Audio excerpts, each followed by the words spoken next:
दोस्तों, आपने ऐसी कई कहानियां सुनी होंगी जिसमें हमें बताते हैं कि आज से कई सौ साल पहले कुछ बहुत ही बड़े जीव इस दुनिया में वास करते थे। लेकिन क्या कभी सोचा है कि वो अब कहाँ है? क्या अभी भी वो जिंदा है? आइए जानते हैं। 1944 दूसरा विश्व युद्ध खत्म होने वाला है, पर अभी भी कुछ जहाज हैं जो आसमान में उड़ रहे हैं, जिसमें से 2 आकर गिरते हैं एक आइलैंड पर जो कि साउथ पैसिफिक ओशियन के एकदम बीच में है। दोनों ही पायलट एक दूसरे से हवा में लड़ाई कर रहे थे, लेकिन अब जमीन पर भी वो लड़ने लगते हैं। लेकिन तभी उन्हें कुछ ऐसा दिखाई देता है जो कुछ साइज में बहुत ही ज्यादा बड़ा था, और अब वह क्या था और इनके साथ क्या हुआ, हमें आगे पता लगेगा। यहाँ जानने के लिए बने रहिए वीडियो में। तो अब हम आते हैं 1971 में। व्हाइट हाउस के बाहर लोग प्रदर्शन कर रहे हैं। उसी में से हम 2 आदमियों को देखते हैं जो कि एक मिनिस्टर से मिलने के लिए आए हैं, क्योंकि उन्हें अपने प्रोडक्शन के लिए फंडिंग चाहिए। इनके नाम होते हैं बिल और हॉस्टन। दोनों की बातें सुनने के बाद मिनिस्टर उन्हें मना कर देते हैं। असल में इन दोनों का मानना था कि इन्होंने ऐसा आइलैंड ढूंढा है जहाँ पर कुछ ऐसे जीव जंतु हैं और कुछ ऐसी चीजें हैं जिन्हें पाकर हम अपनी कंट्री की इकोनॉमी को और बूम कर सकते हैं। पर वो फिर भी मना कर देते हैं। लेकिन यहाँ बिल जानता है कि अगर वह यह कहेगा तो वह जरूर मानेंगे। वो कह ही देता है कि सर, कल मैंने न्यूज में पढ़ा है कि रशियन आर्मी को भी इस आइलैंड के बारे में खबर लग चुकी है, और अगर हम जल्दी नहीं गए तो वह वहाँ पहुँच जाएंगे। फिर क्या था, बिल को तुरंत ही परमिशन मिल जाती है, जिसके बाद वह अपनी टीम बनाने लगता है, जिसमें उसे कुछ होशियार और स्ट्रांग लोगों की जरूरत पड़ने वाली है, क्योंकि यह कोई बच्चों का खेल नहीं है। इसीलिए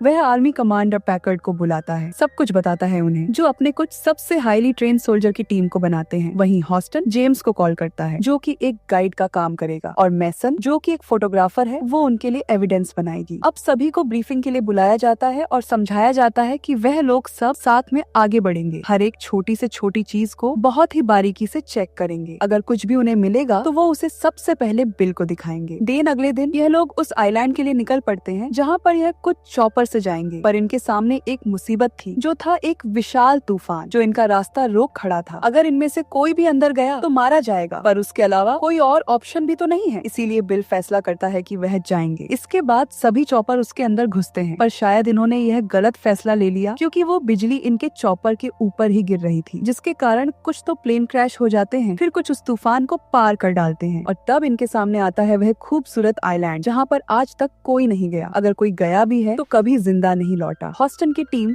सबसे पहले लैंड करती है। दरअसल उसकी थ्योरी के हिसाब से इस आइलैंड के नीचे बड़ी नदियां बह रही हैं, जिनके अंदर कई फुट गहरे वाले लोगों के हुआ करते थे। अगर हम लोग इस पूरे आइलैंड को हिलाकर एक भूकंप लाएं तो हम उन गड्ढों तक पहुंच सकते हैं। अब यह आइडिया बिल्कुल ठीक लगता है, इसीलिए वह पैकेट से कहकर पूरे आइलैंड के ऊपर बम गिरवा शुरू करता है, जिससे कि जितने भी जीव जंतु सब परेशान हो जाएं। पर इन्हें यह करना ही था ताकि यह भूकंप ला सके, जो आ भी जाता है पर किसी और चीज का। जब उस चीज को पैकेट खुद के सामने देखता है तो उसकी आंखें खुली की खुली रह जाती हैं। दरअसल वह एक्स्ट्रा लार्ज चिंपांजी था, जिसका साइज बुर्ज खलीफा से भी बड़ा था। सभी उसके ऊपर शूट करने लगते हैं, जिससे वह बहुत ज्यादा डिस्टर्ब हो जाता है। इनके जितने भी चॉपर्स होते हैं उन सभी को वह खिलौने की तरह बीच से अलग कर देता है। इसमें काफी सारे सोल्जर भी मारे जाते हैं, कुछ क्रैश होते हैं, जिसमें जेम्स के साथ वाले भी कुछ और थे, उधर पैकेट के साथ वाले भी। दोनों ही टीम अलग हो चुकी हैं, पर अभी सभी परेशान थे, क्योंकि उन्हें जो कुछ बताया गया था यहाँ पर ऐसा कुछ नहीं है। इस सवाल का जवाब ढूंढने के लिए पैकेट बिल के पास जाता है और उसे बंदूक की नोक पर लेकर पूछता है कि वह सच सच बताए कि वह आखिर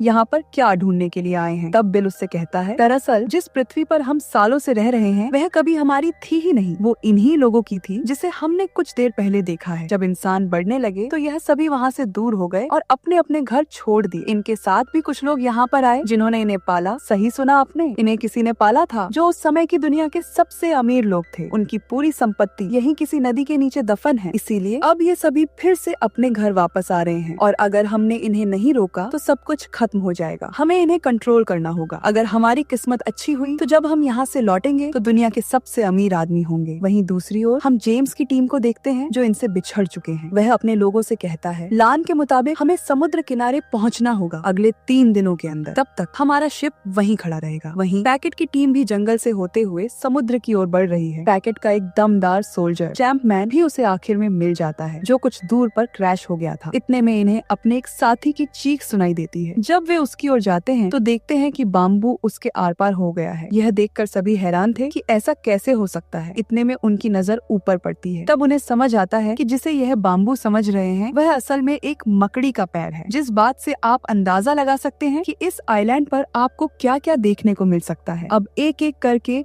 वह मकड़ी सोल्जर को मारना शुरू करती है। तभी पैकेट सभी को ऑर्डर देता है कि उसके पैर काट दो, जिससे वह नीचे आने लगेगी। सभी उसका कहना मानते हैं, जिससे वह मकड़ी धीरे धीरे करके छोटी होने लगती है और अंत में जब वह नीचे आकर गिरती है तो पैकर्ड उसे शूट करके मार देता। वहीं दूसरी ओर जेम्स की टीम को भी कुछ ऐसा ही दिखता है, पर वह इससे भी विशाल था। वह तो जब नदी के किनारे से आगे की ओर बढ़ रहे थे तो उन लोगों को उसी नदी से बाहर आते हुए एक बुफेलो दिखता है, जिसका आकार किसी फुटबॉल स्टेडियम जितना था। सभी उसको देखकर बंदूक उठा लेते हैं, लेकिन जेम्स को पता है कि यह करके वो उसे गुस्सा दिलाएंगे और इसीलिए वह किसी को भी शूट ना करने को कहता है, जिसे वह चुपचाप वहाँ से चला जाता है बिना कुछ किए। यह लोग वहाँ से और अंदर जाते हैं, जहाँ पर उन्हें कुछ घर दिखते हैं जिसके बस दीवारें ही बची रह गई थी, लेकिन वह सभी सोने की थी, जो देखकर मैसन फौरन उनकी फोटो खींचती है। लेकिन तभी उन लोगों को चारों ओर से कोई घेर लेता है। यह शायद यहाँ पर रहने वाले कबीले के लोग थे, जिन्होंने सिर्फ एक ही पैंट पहनी हुई थी जिस पर गोल्ड प्लेटिंग थी। सभी बहुत डर गए, पर इतने में उनके बीच एक हैक नाम का बंदा आता है, जो उन कबीले वालों से अलग था, क्योंकि उसने आज के जमाने के कपड़े पहने थे। वह खुद को हैंग करके इंट्रोड्यूस करवाता है। यह असल में वही अमेरिकन पायलट है जो आज से तकरीबन 28 साल पहले क्रैश हुआ था एक जापानीज पायलट के साथ। वह तो मर गया, लेकिन हैक अभी भी जिंदा है और इन्हीं लोगों के साथ रहने लग गया। वह जेम्स की टीम को बताता है कि यह लोग तुम्हें कुछ नहीं करेंगे, तुम्हें डरने की जरूरत नहीं है। इधर पैकेट का एक सोल्जर उनसे बिछड़ गया। उस क्रैश के दौरान काफी थक जाने के कारण वह नदी किनारे पानी पीने जाते, लेकिन तभी वहाँ पर वो चिंपांजी आ जाता है जो इन लोगों पर हमला किया था। वो भी पानी पीने के लिए आया था कि तभी उसे एक बड़ा ऑक्टोपस दिख गया था, जिसने उसे बड़ी ही बेरहमी से मार दिया और फिर उसे खा गया। जो कुछ भी बच गया उसे पैक करके घर ले गया कल के लिए। फिर सीन चेंज होकर पहुंचता है उस कबीले पर जहां एक विशाल नेवी शिप के खंडहर 10 साल पहले यहाँ पर आया था। तब इसमें कोई भी नहीं था, लेकिन अब इसमें कबीले वालों ने खुद का मंदिर बना लिया। जब यह लोग उसके अंदर जाते हैं तो देखते हैं कि वहाँ पर कई सारे बड़े बड़े पत्थर रखे हुए हैं। उस चिंपांजी की मूर्ति बनाई हुई है। हैंक का कहना था कि ये लोग उस विशाल जीव को पूजते हैं जिसे हम अपनी भाषा में कौन कहते हैं। वो इस जगह का राजा है और इन लोगों का और इस आइलैंड का रक्षक भी है। उसके बाजू में ही उन आदिवासियों ने एक और चीज की मूर्ति बनाई थी, जो कि है एक छिपकली, जो देखकर हैंक बताता है कि ये है। इसका नाम है स्क्रोवोलर, जो कि बहुत ही ज्यादा खतरनाक है। इस पूरे आइलैंड पर वो किसी को भी नहीं बख्शती। इसने ही मेरे दोस्त को भी मार दिया और कॉन के पूरे परिवार को भी इसने ही खत्म किया। वो अपनी पीढ़ी का आखिरी है। जब तुम लोगों ने यहाँ पर बम गिराया तो वो छिपकली फिर से बाहर आ गई, लेकिन कॉन्ग ने उन सभी को मार दिया, वरना वह तुम सभी को खाकर खत्म कर देती। मैसन पूछती है कि अगर वो इतना ही अच्छा है तो हम पर हमला क्यों किया? तो वह बताता है कि अगर तुम्हारे घर पर कोई हमला करेगा तो तुम क्या करोगे? जो तुम करोगे उसने भी वही किया, अपनी हिफाजत। इतनी ही देर में बातें करने के बाद उन आदिवासियों ने एक भी शब्द नहीं कहा, जो देखकर जेम्स थोड़ी हैरानी में था कि ऐसा क्यों। तो हैक फिर से बताता है कि यह सभी ने सालों से मौन व्रत रखा है अपनी देवता की लंबी उम्र के लिए। फिर हैक इन लोगों को पूछता है कि आखिर वह कहाँ जा रहे हैं और यहाँ किसके लिए आए। तो वो बताते हैं कि हम लोग यहाँ पर इन्हीं जीवों पर रिसर्च करने आए थे, लेकिन हमारे सारे संसाधन क्रैश हो गए या फिर टूट गए, इसीलिए अब हम इस आइलैंड की ओर जा रहे हैं जहाँ हमारा शिप है, पर हमारे पास सिर्फ 3 दिन है। तो हैंक कहता है कि 3 दिन में तो वहाँ पहुँच पाना मुश्किल है, पर हाँ मेरे पास एक बोट है, अगर तुम उसको ठीक कर दो तो हम वहाँ पहुँच सकते हैं। लेकिन जब यह सभी उस बोट को देखते हैं तो वह कुछ ज्यादा ही खस्ता हालत में थी। उधर मैसन उन कबीले वालों की फोटोज को खींच रही थी। उन्होंने कैमरा जैसी चीज को पहली बार देखा था तो उनके लिए बहुत ही अजीब और नया था। इसी बीच मैसन को किसी की रोने की आवाज आती है। दरअसल वहाँ से कुछ ही दूरी पर एक चॉपर के नीचे बुफेल का बच्चा फंसा हुआ था। हालांकि मैसन बहुत कोशिश करती है कि उसको निकाल सके, पर ऐसा हो नहीं पाता। लेकिन तभी कॉन्ग आकर उसे फ्री कर देता है और वहाँ से चुपचाप चला जाता है, लेकिन उसकी आंखों में गुस्सा था। तब मैसन को समझ आता है कि हैंक सही कह रहा है, हमने उसके घर को बर्बाद कर दिया। अब इधर जिस सोल्जर ने कॉन को पानी पीते हुए देखा था, वह भागते हुए जंगल के अंदर गया, जहाँ वह अपने साथियों से बार बार जुड़ने की कोशिश करता है, एक पेड़ की टहनी पर बैठकर। पर वह इस बात से अनजान था कि वह पेड़ नहीं बल्कि एक गिरगिट है जो उस पर हमला कर देती है। लेकिन तभी वहाँ एक खतरनाक छिपकली आती है जो दोनों को ही खाकर खत्म कर देती है, यानी कि वह बाहर आ चुकी है। सभी ने मिलकर उस बोट को बना लिया, यानी कि अब इन्हें यहाँ से अलविदा लेना होगा। है काफी भावुक हो जाता है क्योंकि इन लोगों ने उसका बहुत ख्याल रखा था, लेकिन अब उसके जाने का समय आ गया है।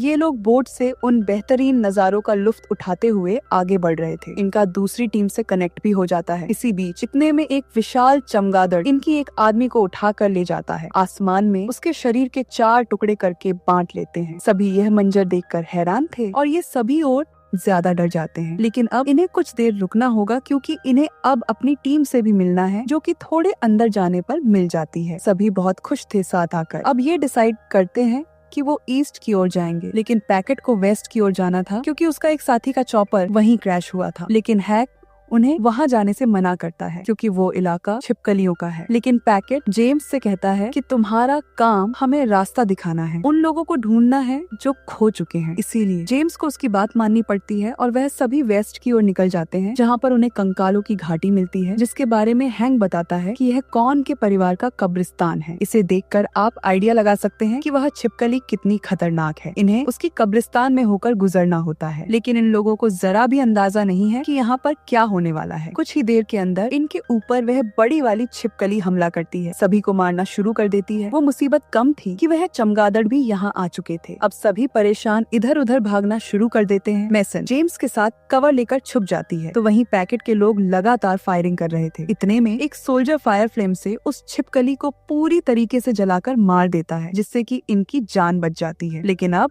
हैंक का कहना था कि उन्हें यहाँ से जल्दी बाहर जाना होगा क्योंकि यह इलाका सही नहीं है। लेकिन पैकर्ड अपने साथियों की मौत का बदला लिए बिना यहाँ से नहीं जाएगा। उसका कहना था कि वह जब तक कॉर्न को मार नहीं लेता वो चैन की सांस नहीं लेगा। ये सुनकर हैक हंसने लगता है और कहता कि क्या तुम पागल हो गए हो? कॉर्न यहाँ का राजा है, तुम्हारी कोई औकात नहीं है उसके सामने। अगर तुमने कुछ भी किया तो ये कबीले वाले तुम्हें चुन चुन कर मार डालेंगे। उनके लिए वो एक देवता है। पर पैकेट नहीं मानने वाला था। तब जेम्स उसके साथी की लॉकेट दिखाता है और कहता है कि यह उस छिपकली के पेट से हमें मिली, मतलब छिपकली ने उसे मारा है, ना कि कॉन्ग ने। इसमें उसकी कोई गलती नहीं है। लेकिन पैकेट को किसी भी हाल में उस चॉपर तक पहुंचना है। पर अब जेम्स उसके ऑर्डर नहीं मानता कि तुम्हें अगर वहां जाना है तो जा सकते हो, लेकिन मैं अब अपने लोगों के साथ ईस्ट की ओर जा रहा हूँ जहाँ हमारा शिप है, तुम सीधा वहीं आ जाना। अब दोनों टीम अलग अलग हो जाती है और अपने अपने रास्ते की ओर निकल पड़ती है। कुछ समय के बाद उन्हें वह चॉपर मिलता है जिसके अंदर असला बारूद था। वहीं दूसरी ओर मैसन और उसके लोग अभी भी आगे बढ़ रहे हैं, लेकिन रात होने के कारण वह एक जगह पर रुककर थोड़ा आराम करते हैं। तो जेम्स मैसन को लेकर एक चट्टान पर जाता है ताकि वहाँ से आप देख सके कि अभी वह कितनी दूर है। तभी वहाँ पर कॉर्न गाता है जिसकी आंखों में आंसू थे, जिसको देखकर मेसन उसके छोटों को महसूस करती है और वह तकलीफ में है क्योंकि उन लोगों ने उसके घर पर हमला किया जिसमें कई सारे जानवर मारे गए। जेम्स को भी समझ आता है कि वह ऐसा नहीं है जैसा उन्होंने उसे समझा था, वह तो एक शांतिपूर्वक किस्म का जीव है। तभी जंगलों में धमाके होने लगते हैं जो कि पैकेट की टीम कर रही थी। वे लोग अपना बदला लेना चाहते हैं। उन्होंने कॉर्न के लिए जाल भी बिछाया हुआ है जिसके अंदर जाते ही वह और धमाके करते हैं जिसमें कॉर्न पूरी तरह से जल जाता है और बेहोश हो जाता है। यही सही मौका है, उसको बम से उड़ा दो। और जेम्स ऐसा होने नहीं देगा, इसीलिए वहाँ आकर उन सभी को रुकने को कहता है। लेकिन पैकेट अपने लोगों को ऑर्डर देता है, इन्हें खत्म कर दो। अब उसके लोग भी समझ गए हैं कि वह गलत कर रहा है, लेकिन उनका दुश्मन तो वो छिपकली है, ना कि कॉर्न। और उसे तभी पानी से और दोनों के बीच में घमासान युद्ध छिड़ जाता है। इसी दौरान ये लोग बोट के पास भागने लगते हैं। अब उजाला भी हो चुका है, लेकिन वो छिपकली अब इनके पीछे पड़ चुकी है। लेकिन एक बार फिर से कॉर्न वहाँ आ जाता। उन दोनों के बीच में